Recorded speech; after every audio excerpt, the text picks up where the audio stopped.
YCP అధినేత జగన్ ఆయన social media వర్గాలపై శాసన మండలి చీఫ్ విప్ పంచుమర్తి అనురాధ తీవ్రస్థాయిలో విరుచుకుపడ్డారు. జగన్ పెంచి పోషిస్తున్న పేటీఎం బ్యాచ్ తగిన మూల్యం చెల్లించుకోకపోతే తప్పదని ఆమె గట్టిగా హెచ్చరించారు. సొంత తల్లిని చెల్లిని కూడా వదలకుండా వ్యక్తిత్వ హననానికి పాల్పడిన దుర్మార్గుడు జగన్ అని అనురాధ విమర్శించారు. తలాతోక లేని వ్యాఖ్యలతో మహిళలను కించపరిచేవారు అసలు మనుషులేనా అని ఆమె నిలదీశారు. పనికి మాలిన పేటీఎం బ్యాచ్ తో ఇంకెంతకాలం విష ప్రచారం సాగిస్తారు? ప్రజలు 11 సీట్లు ఇచ్చినా మీకు ఇంకా బుద్ధి రాలేదా అని ప్రశ్నించారు. నిన్న ఈ రోజు ఈ గంజాయి విషయం మీద చాలా విషయాలు చెప్పడం జరిగింది అధ్యక్ష.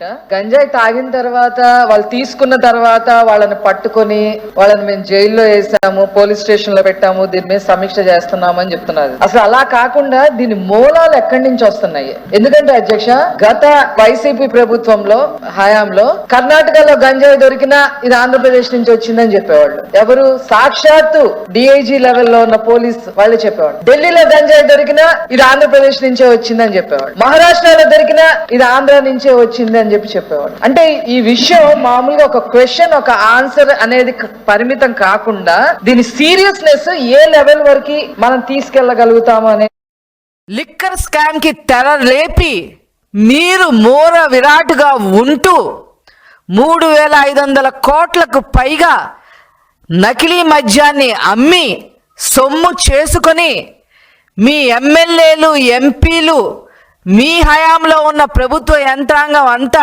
జైలు పాలైతే కనీసం ఒక్కళ్ళని కూడా సస్పెండ్ చెయ్యకుండా లిక్కర్ స్కామ్ గురించి ఒక్క మాట కూడా మాట్లాడకుండా మీరు ఈరోజు మా ప్రభుత్వంపై బురద జల్లే ప్రయత్నం చేస్తారా?